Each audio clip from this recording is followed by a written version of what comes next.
அனைவருக்கும் வணக்கம். நான் உங்கள் 5ஆம் தலைமுறை ஜோதிடர் ராம்குமார் ராஜேந்திரன். நம்ம இன்னைக்கு பார்க்க போகிற தலைப்பு மீன ராசி அன்பர்களுக்கு உங்களுடைய ராசிக்கு 2ஆம் வீடான மேஷ ராசியில், அதாவது செவ்வாய் பகவானுடைய சொந்த வீட்டில் செவ்வாய் பகவானுடைய பெயர்ச்சி, அதாவது செவ்வாய் தன்னுடைய சொந்த வீட்டில் ஆட்சி பலம் கொண்டு நிற்கக்கூடிய இந்த காலகட்டங்கள் அப்படின்னு பார்த்தீங்கன்னா 10/5/2026 முதல் 18/6/2026 வரை சுமார் 40 நாட்களுக்கு நிலை கொண்டு இருக்க போகிறாருங்க.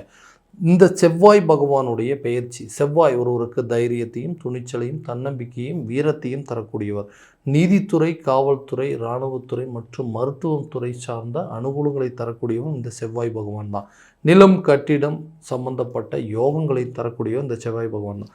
அதாவது உங்களுடைய ராசிக்கு 2ஆம் வீடான குடும்பம், தனம் சம்பந்தப்பட்ட இடத்துல பெயர்ச்சி அடையக்கூடிய இந்த காலகட்டங்களில் மீனராசி என்பவர்களுக்கு தங்களுடைய வாழ்க்கையில் எந்த விதமான அற்புதங்கள் மற்றும் மேன்மைகளை தரப்போகிறார் அப்படிங்கிறத இந்த காணொலியில் தெளிவாகவும் துல்லியமாகவும் பார்க்கலாங்க. நம்ம சேனலை ஃபஸ்ட் டைம் பார்க்குறவங்க அதை சப்ஸ்கிரைப் பண்ணிக்கோங்க, பெல் பட்டனை கிளிக் பண்ணி ஆல் அப்படிங்கிற ஆப்ஷன் கொடுத்துக்கோங்க. மீனராசி அன்பர்கள் குரு பகவானை அதிபதியாக கொண்டவர்கள், மிகவும் நிதானத்தோடு செயல்படக்கூடிய ராசிக்காரர், பொறுமைசாலி அப்படின்னு சொல்லலாம். அவ்வளோ சீக்கிரம் யார் மேலேயும் கோவப்பட மாட்டாங்க, அவ்வளோ சீக்கிரம் உங்களுக்கு கோவம் வராது. ஆனால் இவங்க ஒருத்தர் வெறுத்துட்டாங்க அப்படின்னு சொன்னால் வாழ்க்கையில் எந்த சூழ்நிலையிலும் திரும்ப அவங்கக்கிட்ட போய் சேரவே மாட்டாங்க. அந்தளவுக்கு வைராகிய குணம் படைத்தவர் அப்படின்னு சொல்லலாம். மனசில் நிறைய கஷ்டங்கள் இருந்தாலும் அதை எந்த விதத்துலையும் வெளியே காட்டிக்க மாட்டாங்க. அடுத்தவர்களுக்கு எல்லளவும் துரோகம் செய்யாத ஒரு ராசிக்காரரும் இந்த மீனராசிக்காரர்கள் தான். எப்போவுமே பொறுமையாக இருப்பாங்க. அவ்வளோ சீக்கிரம் இவங்கக்கிட்ட இருந்து ஒரு ஹார்ஷான, அதாவது ஒரு ஒரு கடுமையான வார்த்தைகள் அப்படிங்கிறது எப்போவுமே வராது. ஆனால் யாராவது ஒருத்தரை வெறுத்துட்டாங்க அப்படின்னா காலத்துக்கு அவங்க கூட மறுபடியும் திரும்ப போய் இணையவே மாட்டாங்க.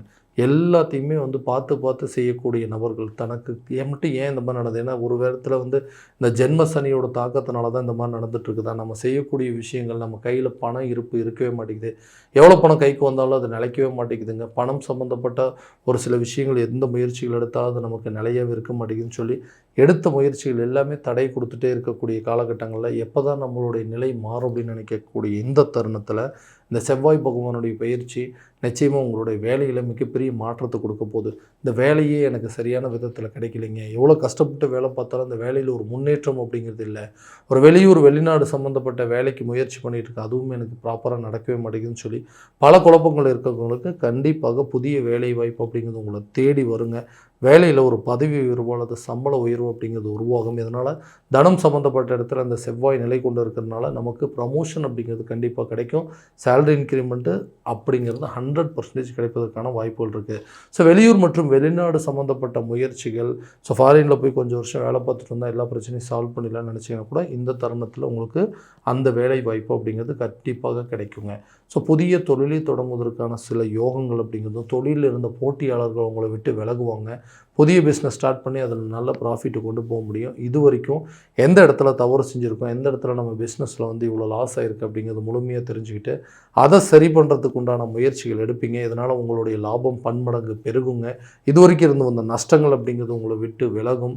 அதே நேரத்தில் புதிய தொழிலை தொடங்கி அந்த தொழிலில் ஸ்டாண்டர்டாக நின்று மற்றவங்க உங்களை பார்த்து வியப்படையக்கூடிய அளவுக்கு உங்களுடைய வாழ்வாதாரம் அப்படிங்கிறது முழுமையாக விளங்கும். இதில் உங்களுடைய ஃபேமிலி சப்போர்ட் அப்படிங்கிறது, நண்பர்கள், உங்களுடைய உறவினர்கள் எல்லாமே உங்களுடைய பிஸ்னஸுக்கு நல்ல ஒரு ஆதரவு தெரிவிப்பாங்க. அதே நேரத்தில் இது வரைக்கும் தனியாக செஞ்சுட்டு இருந்த பிஸ்னஸு கூட உங்களுக்கு பார்ட்னர்ஷிப் மூலமாக அதை அடுத்த லெவலுக்கு கொண்டு போகிறதுக்கு சில முயற்சிகள் எடுப்பீங்க. புதிய ஒப்பந்ததாரர்கள், புதிய பார்ட்னர்ஸ் சேர்த்துக்கிறதுக்கான சில யோசனைகள் அப்படிங்கிறது இந்த நேரத்தில் வருங்க. திருமணம் சம்மந்தப்பட்ட அனுகூலங்கள் அப்படிங்கிறது, இந்த திருமணம் அப்படிங்கிறது மட்டும் கரெக்டான விதத்தில் நடந்துருச்சுன்னா எனக்கு இவ்வளோ பெரிய பிரச்சனை இல்லை. இதனால் குடும்பத்தில் இருக்கக்கூடிய அப்பா அம்மாவுக்கு, அண்ணன் தம்பி, அக்கா தங்கச்சி எல்லாத்துக்குமே நம்ம குடும்பத்தில் நம்ம பையனுக்கோ நம்ம பொண்ணுக்கோ கரெக்டான ஒரு விதத்தில் ஒரு மேரேஜ் அப்படிங்கிறது பண்ணி வைக்க முடியலன்னு சொல்லி ஒவ்வொரு நாளும் அதை நினச்சி வருத்தப்பட்டுகிட்டே இருக்காங்க. இந்த வருத்தங்கள் அந்த குடும்பத்தில் நிம்மதி இல்லாமல் அது ஒரு பெரிய குறைபாடாகவே இருக்கிற மாதிரி சூழ்நிலைகள். நிறைய பேர்த்துக்கு திருமண மண்டபம், அதாவது கடைசி ஸ்டேஜ் வரைக்கும் போயிட்டு கூட அந்த திருமணம் நடக்காத அளவுக்கு சில சூழ்நிலைகள் வந்துருச்சு. வரக்கூடிய வரன்கள் எல்லாமே ஓகே அப்படின்னு சொல்கிறாங்க. திடீர்னு ஏதோ ஒரு காரணத்தில் அந்த அந்த அந்த அலைன்ஸ் அப்படிங்கிறது முழுமையாக ஃபிக்ஸ் ஆகாமல் போயிட்டு இந்த மாதிரி நிறைய தடைகள் கொடுத்துட்டே இருக்குது. லவ் பண்ண பொண்ணு கூட ஏதாவது ஒரு காரணத்தில் லவ் பண்ண பொண்ணும் அந்த பையனும் ரிலேஷன்ஷிப்பை முடிஞ்சு அடுத்தது மேரேஜுக்கு கொண்டு போகிறதுக்கான சூழல் அப்படிங்கிறது இல்லை. ஏதாவது அதுவுமே கடைசி நேரத்தில் இன்றைக்கி பிரிஞ்சு போகிற அளவுக்கு சூழல்கள் அப்படிங்கிறது உருவாக்கி இந்த நிலைகள் அப்படிங்கிறது மாறும். கூடிய சீக்கிரத்தில் உங்களுக்கு திருமண பந்தம் அப்படிங்கிறது ஏற்படும். பிரிந்த காதலர்கள் கூட ஒன்று சேர்வதற்கான வாய்ப்புகள் அப்படிங்கிறது உருவாகும். ரொம்ப நாளாக வந்து குழந்தை இல்லாத தம்பதியினருக்கு குழந்தை பாக்கியம் அப்படிங்கிறது கண்டிப்பாக ஏற்படும். ஏன்னா இதனால் குடும்பத்தில் நிம்மதி அப்படிங்கிறதே இல்லைங்க. ஏதோ ஒருத்தர் மாற்றி ஒருத்தர் குறை சொல்லிக்கிட்டே இருக்கிறாங்க. இந்த இடத்துல கல்யாணம் பண்ணதுனால தான் இப்படி, இந்த பொண்ணை கல்யாணம் பண்ணதுனால தான் இப்படி, இந்த இடத்துல மாப்பிள்ளை பையனை பார்த்ததுனால தான் இப்படின்னு சொல்லி ஒவ்வொரு குடும்பத்துக்கு இது குடும்ப ரீதியாக எனக்கு பெரிய குழப்பத்தை உண்டு பண்ணிடுச்சுங்க. இதனால் எந்த ஒரு ஃபங்க்ஷனுக்கு போக முடியல, எந்த ஒரு விசேஷத்துக்கும் போக முடியாதனால எங்கேயும் போய் எங்களால் தலை காட்ட முடியல. அதே எல்லா விஷயத்தையுமே எல்லா ரிலேஷனோடைய ஃபங்க்ஷனையும் அப்படியே கட் பண்ணுற மாதிரி ஒரு சூழ்நிலை வந்துருச்சு. அந்த நிலைகள் எங்களுக்கு ஒரு குழந்தை பாக்கியம் ஏற்பட்டுச்சுன்னா மட்டும்தான் மாறும்னு எதிர்பார்க்குறவங்களுக்கு கூடிய சீக்கிரத்தில் குழந்தை பாக்கியம் அப்படிங்கிறது உங்களோட குடும்பத்தில் ஒரு குதூகலமான செய்திகள் அப்படிங்கிறது உருவாகும். ரொம்ப நாள் தடைகள் அப்படிங்கிறது நிவர்த்தியாகி குழந்தை பாக்கியம் அப்படிங்கிறது கட்டாயமாக உருவாங்க. கணவன் மனைவிக்கிடையே இருக்கக்கூடிய கருத்து வேறுபாடுகள் அப்படிங்கிறது ஒருத்தருக்கு ஏற்பட்ட கருத்து வேறுபாடுகள் காரணமே இல்லாமல் சண்டை போடுறாங்க. ஒரு சின்ன விஷயம் தான் அதை ஊதி ஊதி பெருசாக்கி மற்றவங்களுடைய பேச்சு கேட்டு இன்றைக்கி குடும்பத்தில் நிம்மதி இல்லாமல் போய் கணவன் மனைவி பிரிஞ்சு டிவோர்ஸ் அப்ளை பண்ணி இன்றைக்கி குடும்பமே ஆளுக்கு ஒரு திசையை சின்ன பண்ணமாக பிரிஞ்சு நிற்கிற அளவுக்கு சூழ்நிலை வந்துருச்சு. குழந்தைகள் ஆளுக்கு ஒரு பக்கமாக இருக்கிறாங்க. மொத்த குடும்பமே இன்றைக்கி ஒரே வீட்டில் இருந்தாலும் ஆளுக்கு ஒரு திசையாக பார்த்துட்டு போகிற மாதிரி ஒரு சூழ்நிலை இருக்குது. இந்த நிலையினால இன்றைக்கி வந்து கணவன் மனைவிக்கிடையே எந்த ஒரு ஒற்றுமை அப்படிங்கிறது கிடையாது. நம்ம சேர்ந்து வாழ்கிறதோட பிரிஞ்சு வாழ்ந்தால் தான் நமக்கு நிம்மதி இருக்கும் அப்படிங்கிற அளவுக்கு சில முடிவுகள் அப்படிங்கிறது எடுத்தாச்சுங்க. ஸோ அந்த நிலைகள் மாறி கணவன் மனைவிக்கிடையே நல்ல ஒரு ஒற்றுமை ஏற்படும். உங்களுக்குள்ளே இருக்கக்கூடிய பிரச்சனையை நீங்கள் பேசி தீர்த்துக்கிட்டு மற்றவங்களுடைய தலையீடுகள் இல்லாமல் உங்களுடைய பிரச்சனையை முழுசாக தீர்த்துக்கிட்டு உங்களுக்குள்ளே ஒரு நல்ல அந்யோன்யம் அப்படிங்கிறது ஏற்படுவதற்கான சூழல் அப்படிங்கிறது கண்டிப்பாக அமையும். இதனால் பிரிந்த குடும்பங்கள் கூட ஒன்றிணைவதற்கான யோகங்கள் அப்படிங்கிறது இருக்குங்க. நம்ம ஒரு ரிலேஷன்ஷிப்பில் இருந்திருக்கோம். அந்த ரிலேஷன்ஷிப்பை கரெக்டான விதத்தில் வந்து ஹேண்டில் பண்ண முடியாமல் இன்றைக்கி அந்த ரிலேஷன்ஷிப்பே வேண்டான்னு சொல்லிவிட்டு நம்ம விட்டுட்டு வந்ததும் நம்மளை விட்டு போனவங்களுடைய சூழ்நிலை ஏன்டா இந்த லைஃபுக்குள்ளே என்ட்ரி ஆனமே அப்படிங்கிற அளவுக்கு சில குழப்பங்களை ஏற்படுத்தியிருக்கும். அந்த குழப்ப நிலைகள் மாறும். நீங்கள் நினச்சபடியே விட்டு போன உறவுகள், நீங்கள் வேண்டான்னு விட்டுட்டு வந்த உறவுகள் கூட ஒன்றிணைவதற்கான ஒரு வாய்ப்புகள் அப்படிங்கிறது உருவாகும். இதனால் ரொம்ப வருஷமாக அந்த ஹெல்த்தியான ஒரு ரிலேஷன்ஷிப்பை கொண்டு போகிறதுக்கான சூழல் அப்படிங்கிறது இருக்குங்க. பூர்வீக சொத்துக்களில் இருக்கக்கூடிய வில்லங்கங்கள் அப்படிங்கிறது தீருங்க. பூர்வீக இடத்துல சொந்தமாக ஒரு வீடு கட்டுவீங்க. உங்களுக்குன்னு தேவையான இடம் வாங்குவீங்க. வண்டி வாகனம் வாங்குவதற்கான யோகம், ஆடை ஆபரணங்கள், நகை நட்டு வாங்குறதுக்கான யோகங்கள் எல்லாமே இந்த காலகட்டங்களில் உருவாகும். பணப்பிரச்சனைகள் போதுமான அளவுக்கு திருப்திகரமாக இருக்குங்க. நீண்ட நாட்களாக நிலுவையில் இருந்த சொத்துக்கள் உங்கள் கைக்கு வந்து சேரும். அதே மாதிரி ரொம்ப நாளாக பணத்தை கொடுத்து வச்சுருக்க அந்த பணம் வந்ததுன்னா நமக்குன்னு சொந்தமாக ஒரு வீட்டை கட்டலாம். இப்போது வந்து கரெக்டான டைம் சொந்தமாக ஒரு இடம் வாங்கலாம் அப்படின்னு சொல்லிட்டு எதிர்பார்த்துட்ருக்கிறவங்களுக்கு தன வரவு உங்களை தேடி வருங்க. அதே நேரத்தில் நீங்கள் சொன்ன மாதிரி உங்களுடைய வாக்குறுதியை காப்பாற்றி சொந்தமாக ஒரு வீடு கட்டுவீங்க, சொந்தமாக ஒரு இடம் வாங்குவீங்க. அதே போல் வண்டி வாகனம் வாங்குவதற்கான முயற்சிகள் கூட இந்த காலகட்டங்களில் கரெக்டான விதத்தில் நிச்சயமாக நடக்குங்க. கல்வி சம்மந்தப்பட்ட விஷயத்தில் நல்ல முன்னேற்றம் அப்படிங்கிறது இருக்குங்க.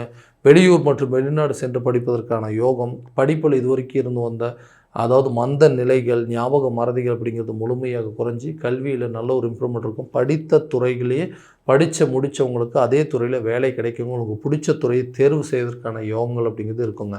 ஆரோக்கியத்தில் கொஞ்சம் கவனம் அப்படிங்கிறது இருக்கணும். தேவையில்லாத உடல் ரீதியாக சில பாதிப்புகள், அதாவது கை கால் வலிகள் வருவதற்கான வாய்ப்புகள், முழங்கால் வலி வருவதற்கான வாய்ப்புகள்லாம் இந்த காலகட்டங்கள் இருக்கும். நரம்பு சம்மந்தப்பட்ட பிரச்சனைகள் நிச்சயமாக வருங்க. ஸோ ஹெல்த்தில் கொஞ்சம் கவனம் அப்படிங்கிறது தேவை. ஜென்மசனி இருக்கிறதுனால வீண் விரயங்கள், ஹாஸ்பிட்டல் செலவினங்கள் வருவதற்கான சான்ஸ் நிறைய இருக்குது. ஸோ ஆரோக்கியத்தில் கட்டாயம் கவனம் அப்படிங்கிறது செலுத்தணுங்க. கடன் ரீதியாக இருக்கக்கூடிய பாதிப்புகள், பிரச்சனைகள் அப்படிங்கிறது ஏன்னா காரணமே இல்லாமல் அடுத்தவங்களுக்கு உதவி செய்ய போய் இன்றைக்கி அவன் வாங்கின கடனுக்கு நம்ம வட்டி கட்டுற மாதிரி ஒரு சூழல் அப்படிங்கிறது இருக்குங்க. ஒருத்தருக்கு உதவி செய்ய ஒரு இடத்துலேருந்து பணத்தை வாங்கி கொடுத்தேன், இன்றைக்கி அந்த பணத்துக்கு நான் வட்டி கட்டிகிட்டு இருக்கேன். அந்த பணம் எனக்கு எப்போ தான் கைக்கு கிடைக்கும்? அடுத்தவங்களுக்கு உதவி பண்ண போய் இன்றைக்கி நான் மாட்டிக்கிட்டு அதுக்கு உண்டான வட்டி கட்டிகிட்டு இருக்கேன். இந்த பிரச்சனையெல்லாம் எப்போ தான் தீரும்? எனக்கு கொடுக்க வேண்டிய பணத்தை கொடுத்தாலும் போதும், வட்டி கொடுக்கலாலும் பரவாயில்ல, முதல்ல கொடுத்தாங்கன்னா அந்த பணத்தை வாங்கி நான் செட்டில் பண்ணிடுவேங்க.